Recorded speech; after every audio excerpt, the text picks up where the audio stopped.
Today's video is sponsored by Craftsy, your online resource for all things creative. More on them coming up. It is a gorgeous and crisp fall weekend, and I think there's no better time to try something new. So I have a little bit of time today, this afternoon, and I have a whole bunch of apples. I think it's about 1 peck, so that's about 10 to 12 pounds of apples. These are Crimson Crisp, and they're a perfect baking apple. So they're sweet, they're a little bit tart, and they have got really good texture. My husband's outside. We're working on another little DIY project around our window here. You guys know I love adding little touches around my home, especially in the kitchen, and my husband loves to work with wood. So I threw an idea out there and he loved the idea too. So we're in the midst of making a little window frame to go around here and just add some character to our suburban house. So I'm really excited to see how that turns out. We have a little bit of board, but no framing yet. We already pulled the molding around it down, but I'm really excited to start on a project today, and this is something that I've never done before. I love learning new things, especially when it comes to in the kitchen or in the garden, and I feel like those go hand in hand so well, which is why today's video is sponsored by Craftsy. Craftsy is an online community and resource for millions of makers, creators, and those just looking for creative inspiration. They have more than 2,000 classes in popular categories like crochet, knitting, photography, painting, even cake decorating, and classes are broken down into easy to follow step-by-step lessons led by friendly instructors there to share their creative wisdom. I've been diving into all things gardening on there, and my older daughter and I are actually looking at their cut sugar cookie course right now, where you can learn how to make the perfect cut sugar cookie and learn how to decorate it. There are so many different topics. No matter what you're interested in, there's definitely something for you. I've even been learning how to can and jam on there. For me, the winter time is the perfect time to learn some new skills and take on some new hobbies. I'm so excited about Craftsy. I know you will be too, and I have a fantastic offer for you. So the first 1,000 of you that click my link in the description box is going to get a full year of a Craftsy premium membership for $1.49. So $1.49, and you're gonna have a full premium access to everything on Craftsy. If you're new to Craftsy, you've never signed up and you're a new member, take advantage of this time because you can get it for literally nothing, and there's so much value there. So let me know what hobbies are inspiring you on Craftsy, and thank you so much to Craftsy for sponsoring today's video. So this past year we had like our peach trees and so much good stuff coming out of the garden, and now it's gone. And I think it's finally starting to set in that I wish I could hold on to that a little bit longer. So not only keeping things in the freezer, but finding new ways to preserve them and finding new techniques. And I've been really intrigued by learning how to can, but one stipulation I've had is that I want to find recipes that don't contain tons of sugar. So today I'm going to be sharing one of my recipes that I've tweaked just a little bit. So I'm still looking a lot at basic recipes that you'll find in canning books. So I picked up a few different ones. I picked up the Ball Blue book. This is the one I think most people talk about. And then I also picked up this other one, which is just Ball Home Preserving. So these are two of the books that I'm using to kind of figure out what I can, what is going to be the healthiest way to can those things, and just something different that's shelf stable. I feel like in this day and age, it's important to have some food in your house that is shelf stable and not just in the freezer. So I like the idea of having a few things, especially if it's something from the garden or from the farmer's market, because I love fresh produce. It's really nutrient dense when you can get it locally and close to you, because they're not going on ships overseas and far away losing all their nutrients by the time they get to your dinner table. So that is one thing I specifically love about preserving, whether that's in the freezer or on a pantry shelf. My kids in particular love apples and applesauce. Anything in apple season we absolutely love, and the farmer's market is selling this huge peck of apples. This is a lot of apples, and you can get this for about 20 bucks where I am, which is incredible because usually at the grocery store I'll get a 2 or 3 pound bag and it'll be 8 or 9 bucks. So this is amazing, and they're the best apples you'll ever taste because they're local, they're in season, and they're so delicious. So I want to find a way to preserve that and not let that go to waste. So this is the perfect time for me to figure out something to do with these apples. So I decided to make something we already love anyways, and that is a chunky homemade spiced applesauce. You use a little bit of apple cider in it, and then I'm going to use some spices, and it's a really easy thing that you can just make. You can put it in the fridge, you can put it in the freezer, but today I'm going to try something new and make it pantry stable and can some of it in some jars. So even if you've never canned before, this should still be interesting to watch and just see the process. I'll kind of explain it thoroughly as I go. That way, if you're a newbie like me, it's really important to have things that are step by step that you can really take in and figure out how to do yourself. And also, this homemade spiced applesauce anyone can make, and you can just put in the fridge or put in your freezer. So it's kind of 2-in-1. And then I'm also going to get started on a little bit of dinner tonight. I want to make sure that I have a really yummy dinner ready to go. So I'm going to start some stock in my Instant Pot. This is just my homemade vegetable broth or stock. Super easy to make, super economical, and it's delicious and the perfect base for any fall and winter soup. So I'm gonna get that going in the Instant Pot first, and then I'm gonna start working on these apples. Get this out of the way, and let's go grab the Instant Pot.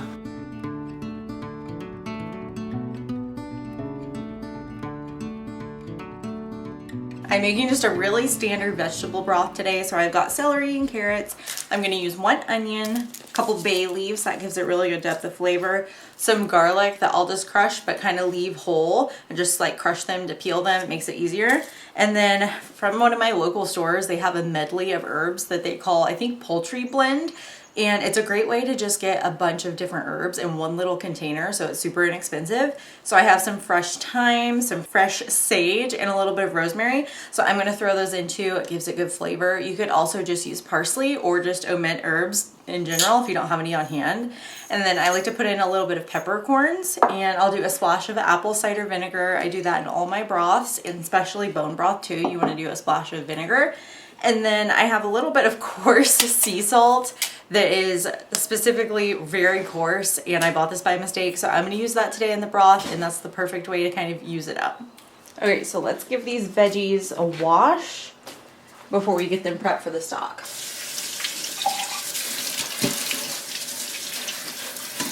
If you have a little bit of a scrub brush or really clean sponge, you can take it and just kind of make sure those vegetables are really squeaky clean before we add them into the broth, because we definitely don't want to be drinking any sort of dirt or anything. So you want to make sure that you get nice, clean veggies ready.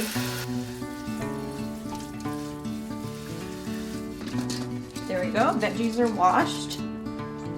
Now let's get them prepared to go in the stock. So I'm just gonna put it all into my Instant Pot, and I like to do it this way because then I can get it done really quickly within about an hour, because I can pressure cook it, so it goes a lot quicker. And I also love that it has a stainless steel basin, so when you're cooking it, there's nothing leaching into that really potent broth. So for the celery, I'm not even gonna cut it. I'm gonna leave all the greenery on the top because it's perfectly fine to cook in this broth or in anything, even soups. I just snap it with my hands. Same thing with the carrots, just break it. Nice big chunks.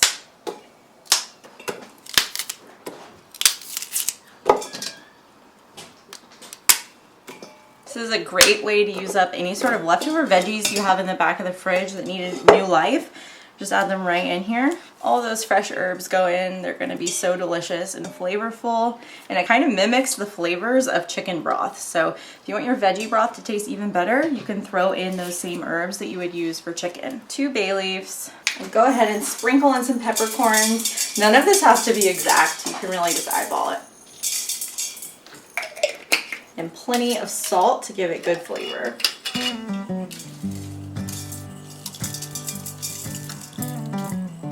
Grab a knife, smash that garlic, just give it a nice crush. That way I can peel those really easily. And I don't even have to worry about mincing it up for this, because we're really just gonna get the flavor in there, and then we're gonna strain those veggies out anyway. There we go, 3 garlic cloves. You can add as much or as little as you like into the pot. Take the skin off my onion. You really don't even have to take the skin off. The only reason I'm taking it off is because it can hide a little bit of bacteria in there, and we definitely don't want any of that in our soup. So I'm just gonna go ahead and peel that off. I'll just quarter that, leave it nice and big, and it'll infuse all that delicious oniony flavor straight into our broth. Now I'll fill it to the line with filtered water.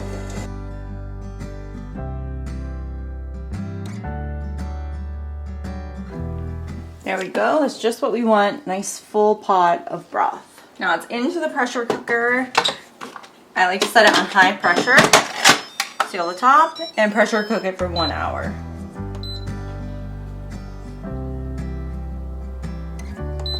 There we go. Now I'll clean everything up and we'll get started on this delicious, chunky, homemade applesauce.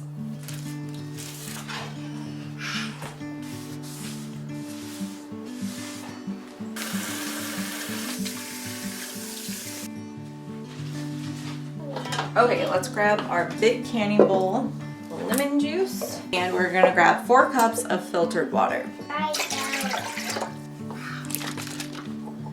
I'm gonna measure out a 1/4 cup of bottled lemon juice, and this is just to keep the apples from browning while we're cutting them up and getting them ready to cook in the applesauce. So you don't have to use fresh lemon juice for this. So 1/4 cup of lemon juice goes in with that water. Give that a little stir, make sure it's all mixed together. And now I'm gonna set this aside and we'll get started on the apples. Yeah, me too. So to start in this applesauce, I have my homemade spiced applesauce canning recipe that I've typed out for my website. So it's here, and we're gonna go through it and I'm gonna make it exactly how I have typed it up. And this is largely based on those recipes in the books because we want to make sure that we keep the science of it. We can't waver too much, but we can definitely add less sugar. We can switch out the type of sugar. We could use apple cider versus water. So there's little tweaks that I've made that I think is going to make this taste really good and also still be healthy. So if you want to make this too, I'll leave the link to my website down below. I'll have this exact recipe that I'm walking you through today, and I'm going to use it to help guide me and walk me through it too. So the first thing we're going to want to do with all of these apples, again, I'm using 1 peck of apples. That's about 10 to 12 pounds or 35 to 40 medium-sized apples. And I'm using mostly the Crimson Crisp. That's a nice baking apple, but then I also have a few of these random little Granny Smith apples that we just had in the house, and I'm gonna use that too because we've eaten a few out of the peck already, so we're gonna use some of those, and that should give me roughly about 35 apples. But what you're gonna wanna do is peel them and core them, and then we're going to either quarter them or you could slice them into smaller bits.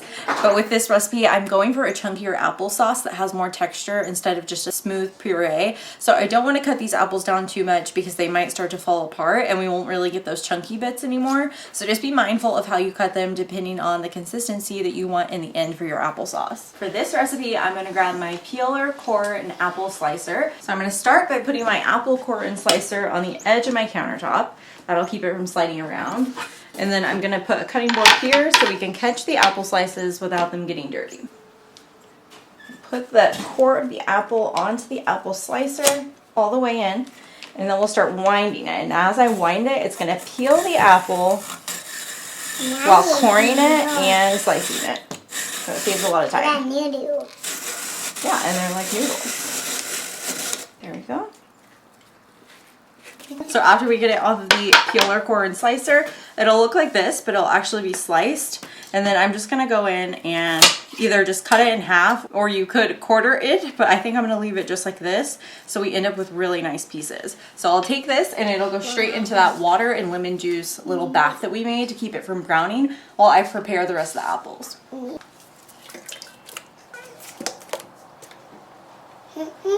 Put it all the way in. All the way.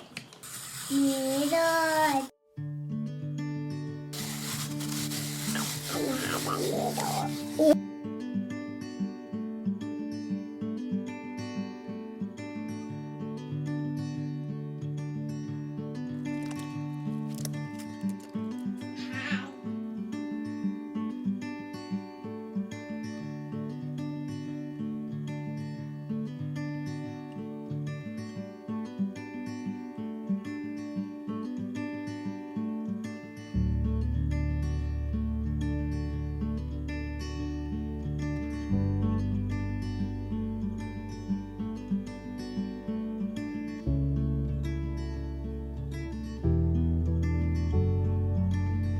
Now that I have all my apples prepped, including the second bowl of apples here that I had to fill up, everything's been submerged in that lemon water and it's not getting too brown.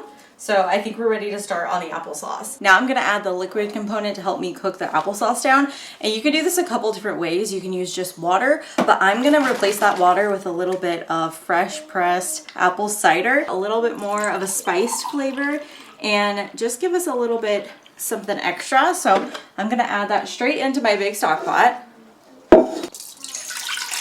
And the goal here isn't to have a bunch of liquid in the bottom, it's just to have a little bit to help kind of steam the apples and get them started breaking down. So I'm gonna use between 1 and 2 cups of fresh apple cider. I can add a little more if I need to, but I think that's pretty good for the amount of apples I can fit in this pot. I'm gonna take my apples and put them straight into the apple cider. We're just gonna fill the pot up as much as we possibly can. And if I have to do 2 batches because of the size of my pot, that's fine with me. But we'll see how many we can fit in here.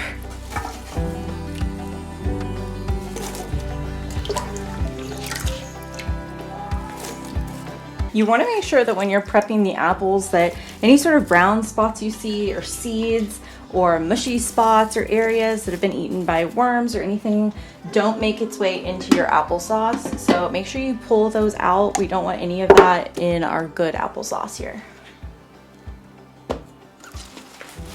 So I can fit just about all these apples in here and they'll start to cook down. It's kind of like when you're wilting greens or something in a saute pan. You want to make sure that you overfill it because it's going to cook down pretty quickly and turn into a much smaller pile. So I'm going to go ahead and I think I can fit all of these apples in here.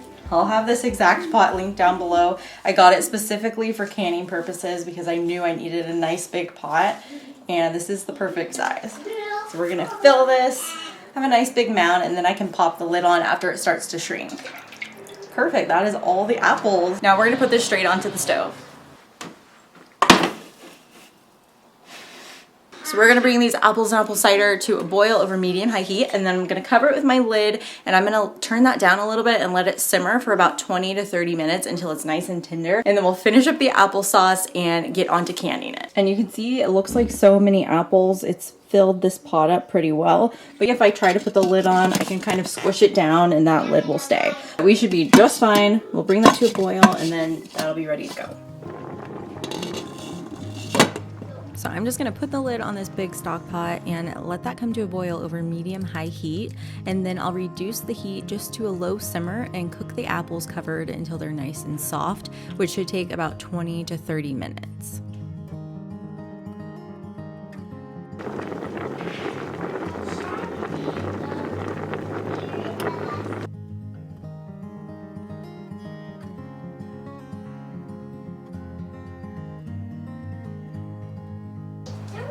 Once our applesauce is done cooking, we're gonna add a little bit of lemon juice to it to help preserve it. So I'm using the same bottled lemon juice. You could use bottled or jarred. Organic would be ideal, but I didn't have that. I couldn't find that locally. So I'm gonna use this one. We're just gonna use about 2 tablespoons just to help preserve it.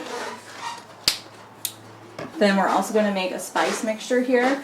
I'm gonna grab some cinnamon and some whole nutmeg. You can either use ground nutmeg, you could omit it altogether, or use any sort of other spice like cardamom or anything else you would like to put in here. So this recipe makes 8 pints worth of applesauce, and for that amount I'm gonna use 2 teaspoons of ground cinnamon and then about a half of a teaspoon or so of that freshly grated nutmeg. And that's gonna be our spice mixture. And then we're also gonna sweeten it with coconut sugar. I'm using coconut sugar because it's a little bit less sweet, a little less refined, and I love that it also has kind of like a brown sugar flavor. So even though we're not using brown sugar in this applesauce, we're using a sugar that has that molasses element. So it tastes similar to brown sugar, but it's gonna be a little bit healthier, a little bit lighter. Grab my 1 cup measure and I'm gonna measure out 1 to 1.5 cups or so. I love using coconut sugar in my house because it's lower on the glycemic index, so it's just a little bit healthier for you. But you can also substitute that with brown sugar or just a raw cane sugar. That's sugar from sugar cane and not from a sugar beet. So those are great options here as well. But what I'll probably do is add half the sugar at first and then taste it, and then I can always add in more sugar later or the other half of the sugar, depending on how sweet and flavorful those apples are. So now this is ready to go. I'll put it by the stove. I'm using a 16-quart Presto canner, and I'm going to start by filling it up about halfway so we can get the lids and bands sanitized just by boiling them for about 10 minutes in water. And then I'm going to put the jars in here and get them heating.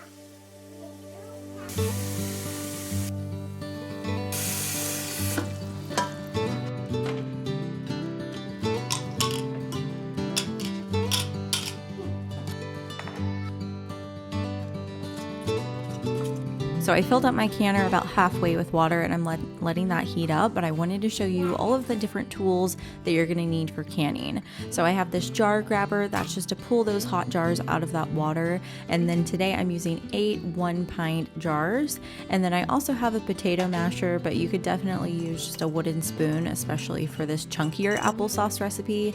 I have my lids and my bands, and you want to make sure that you never reuse your lids. You can reuse your bands, but just not the lid. You want to make sure that you have fresh new lids every single time that you can. And then I also have a little lid grabber that you can just use and touch it, and it's magnetic to lift those lids out of the water so that everything is nice and sanitized. So once my apples were finished cooking and they were nice and tender but still were holding up and had good shape, I just added in that fresh lemon juice along with the seasonings, the spices that we made earlier, and I just stir that all together. And then I added half of the coconut sugar and stirred that up, gave it a little taste, and I decided I wanted the full amount of coconut sugar, so I added that back in and just stirred it together until it still has this really nice and chunky texture. I like to eat this as a side or as just a snack. So having that really hearty texture is delicious. So I'm just going to put that back on the stove and let it simmer. You want to make sure that it's still simmering and very hot when you go to can it. And in the meantime, I'm going to boil off my jars and my lids. That way everything is sanitized and ready to go. Now, when you add in your jars to the pot, I didn't realize this at the time, but you want to make sure that those jars are full of water. That way they sink to the bottom and you can properly sanitize them.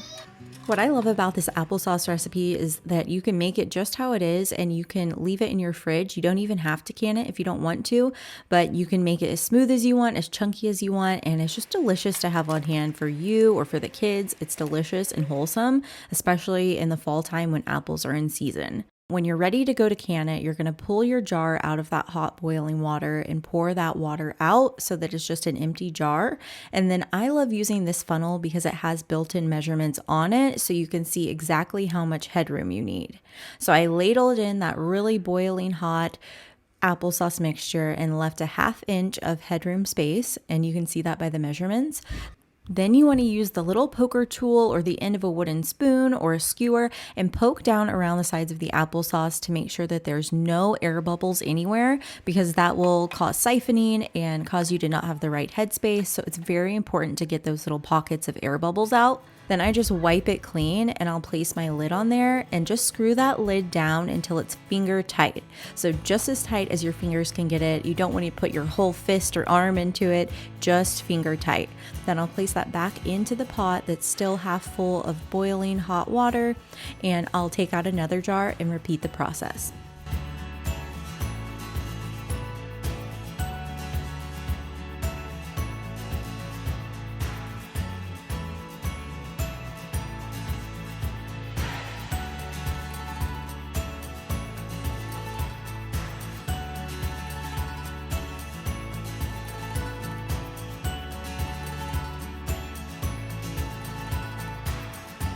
So once we have all of our filled jars back in the canner, we're going to bring that canner back to a rolling boil. So have your heat on high heat, and you want to make sure that all of those jars are covered by 1 inch of water. And you can actually use your little poking tool to measure 1 inch. It's built in on there just to check your headroom space. It didn't quite look like it on camera here, but it definitely was 1 inch.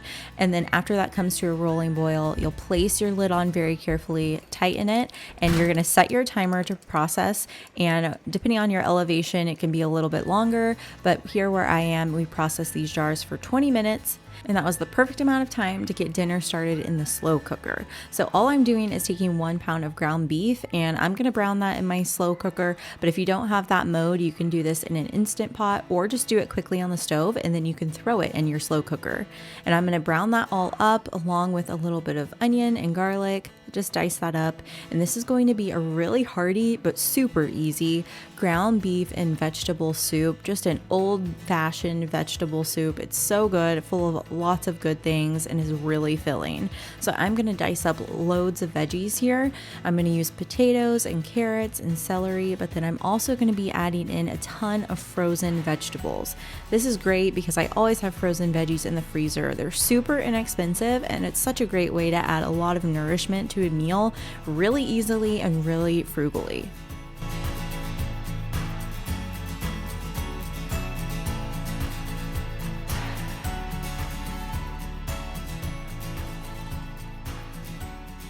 Once the applesauce had simmered for 20 minutes, I turned the heat off and then just let it sit there for about 5 minutes until that pressure gauge drops and you can open the lid. Then I'll set a timer for 5 minutes and let those jars stay in there. Don't touch them, just let them stay in there for 5 minutes before I pull them out and place them on a tea towel on the counter.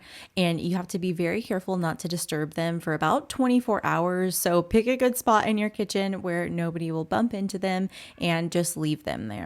Now I added in tons of frozen veggies to the soup. I've got corn, I've got peas, I think I even put in green beans, and then I'm seasoning with lots of salt and pepper and bay leaf. And then you can add in a can of either tomato sauce or diced tomatoes, but I've been really enjoying crushed tomatoes lately. I think it's like the perfect combination of diced and tomato sauce, but in one can. So it just makes it really good. And then I take my homemade broth that I made earlier and pressure cooked. It's ready to go. So instead of even straining that out right now, I'm just going to take it straight from my Instant Pot into my slow cooker for my soup. And you can get this exact broth recipe and my other recipes on my website. It's just healthyelizabeth.com, but there's some really great recipes to be had over there. So I'll leave it linked down below in the description box.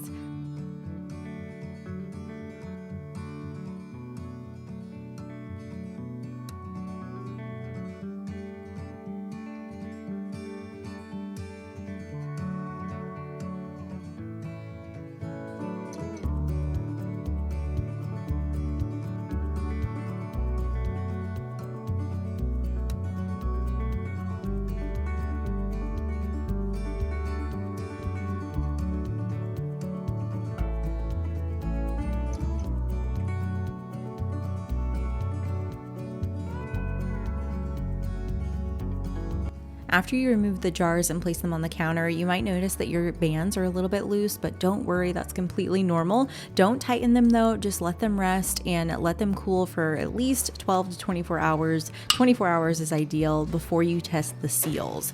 And you'll know that they're sealed by just checking the little dip in the middle.